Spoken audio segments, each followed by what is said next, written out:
बंजर जमीन और सूखे से न जाने कितने किसान परेशान हैं। इन्हीं में से एक है किशोर। किशोर की पुश्तैनी जमीन पूरी तरह से बंजर हो चुकी है। वो दिन रात इस जमीन पर अपना खून पसीना एक करता है। हे भगवान, मेरी मदद कर। ये जमीन ही मेरा सब कुछ है। मेरी मदद कर भगवान। भले ही किशोर कितनी भी मेहनत क्यों ना कर ले, वो घर आकर अपनी पत्नी से एक शब्द नहीं कहता था। और इसका कारण था, आ गए, आज भी कुछ नहीं हुआ होगा, तुम और तुम्हारी बंजर जमीन। अगर ऐसे ही चलता रहा तो भूखे मरने की नौबत आएगी। धनलक्ष्मी, तुम कुछ अच्छा नहीं बोल सकती हो तो कम से कम बुरा भी मत बोलो। मैं मेहनत तो कर रहा हूँ ना, और मुझे यकीन है एक दिन सब कुछ ठीक हो जाएगा। ऐसा कुछ नहीं होगा, ये सब बस तुम्हारी गलतफहमी है। तुम सालों से इस जमीन को उपजाऊ बनाने में लगे हो, पर कुछ हुआ नहीं ना। बिना पानी के जमीन उपजाऊ कैसे होगी? वो तो मैं भी जानता हूँ, पर मैं कोशिश करना नहीं छोड़ूंगा।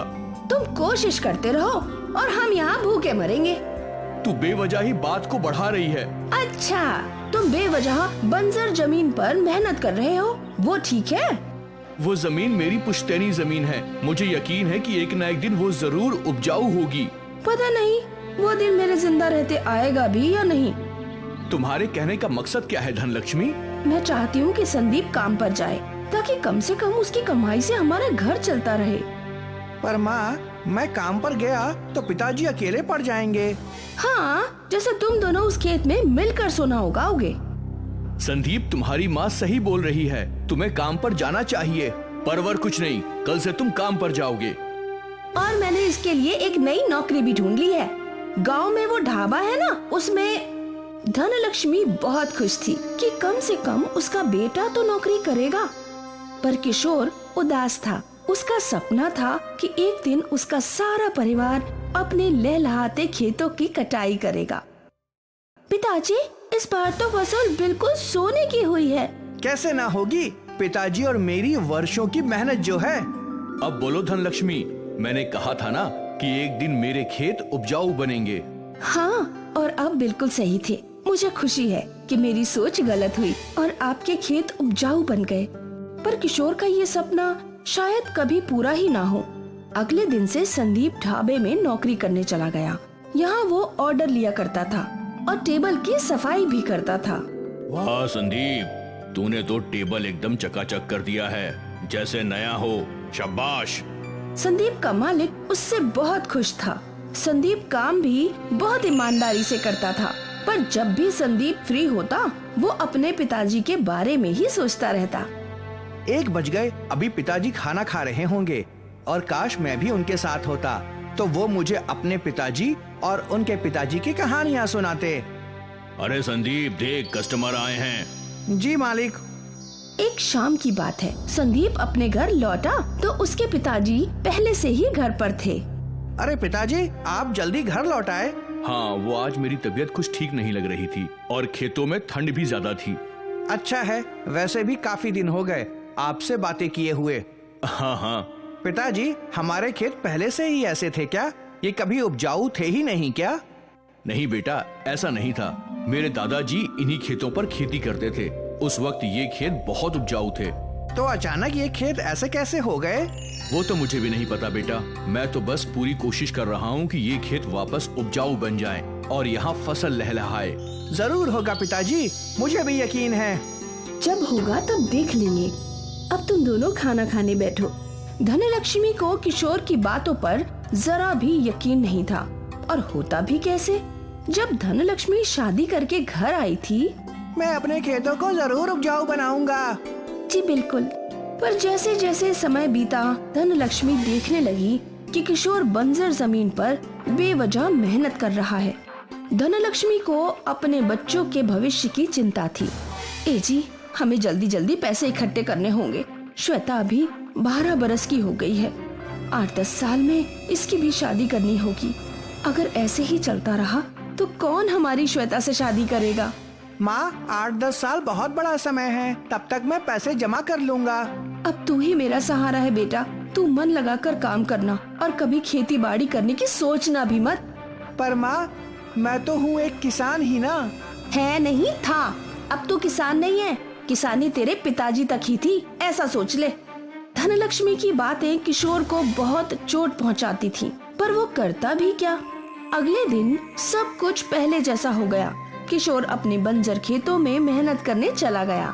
किशोर अपने बंजर खेतों में मेहनत कर रहा था और संदीप ढाबे पर काम कर रहा था। उस दिन ढाबे पर एक फकीर आया। फकीर के हाथ में डफली थी जो वो बजा रहा था। अल्लाह के नाम पर कुछ तो दे दो। नहीं नहीं, निकलो यहाँ से, पता नहीं कहाँ कहाँ से चले आते हैं। सुबह सुबह चले आए, चलो चलो निकलो निकलो, जाओ यहाँ से। ढाबे के मालिक ने फकीर को भगा दिया। संदीप ये देख रहा था और उसको बुरा लगा। संदीप अपने मालिक के पास गया। मैं कुछ खाने को दे देता हूँ इस फकीर को, आप मेरी पगार से काट लेना मालिक। अगर ऐसा ही करता रहा ना तू, तो तेरी सारी पगार कट जाएगी, समझ गया? जा दे दे इसे। संदीप ने ढाबे के किचन में पूरी और सब्जी पैक कर दी और फिर संदीप ने देखा कि वो फकीर सामने पेड़ के नीचे बैठा है। संदीप उसके पास गया। ये लीजिए बाबा, खा लीजिए। शुक्रिया बेटा, मुझे पता था तू जरूर आएगा संदीप। आपको मेरा नाम कैसे पता? मुझे तो बहुत कुछ पता है। तेरे पिताजी की बंजर खेतों को उपजाऊ बनाने की ख्वाहिश है तेरी। हाँ, पर ये कैसे करूँगा वो पता नहीं। शायद मैं तेरी मदद कर सकूं, पर पहले मुझे भूख लगी है, मैं खाना खा लेता हूँ। ठीक है। वो फकीर खाना खाने लगा और संदीप वहीं खड़ा उसे देखता रहा। जब फकीर का खाना हो गया तब संदीप ने उसे पानी दिया। फकीर ने अपने हाथ धो लिए। शुक्रिया बेटा, मैं तेरे खेत उपजाऊ तो नहीं बना सकता, पर तुझे तेरे पूर्वजों से मिला सकता हूँ, शायद वो तेरी मदद कर सकें। हाँ, पिताजी ने कहा था कि दादाजी के समय ये खेत बहुत उपजाऊ थे। क्या आप मेरी बात दादाजी से करवा सकते हैं? बिल्कुल। फकीर ने अपनी डफली निकाली और बजाना शुरू कर दिया। डफली की थाप गूंजने लगी और कुछ ही देर में संदीप बेहोश हो गया। उसके सपने में बहुत ही उपजाऊ खेत दिख रहे थे और उन खेतों के बीच में उसके दादाजी खड़े थे। दादाजी, दादाजी। हाँ संदीप बेटा। आपके खेत इतने उपजाऊ कैसे हैं? खुफिया नहर की वजह से। देखो, ये खेतों के दक्षिण कोने में अगर तुम खुदाई करोगे तो तुम्हें एक खुफिया नहर मिलेगी। इसके पानी से तुम्हारे खेत उपजाऊ बन जाएंगे। धन्यवाद दादाजी। यहाँ संदीप को होश आया।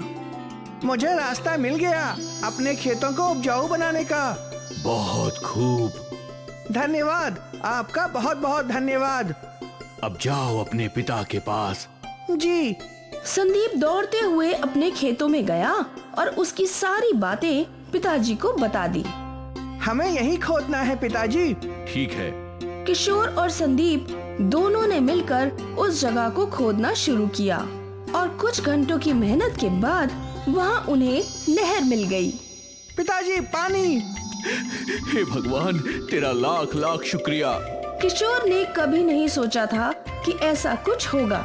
संदीप अपनी माँ और बहन को भी खेत ले आया। सारा परिवार खुश था कि आखिर उनके खेतों में पानी मिल ही गया। उस दिन से किशोर ने खुफिया नहर के पानी से सिंचाई की और देखते ही देखते उसके बंजर खेत उपजाऊ बन गए।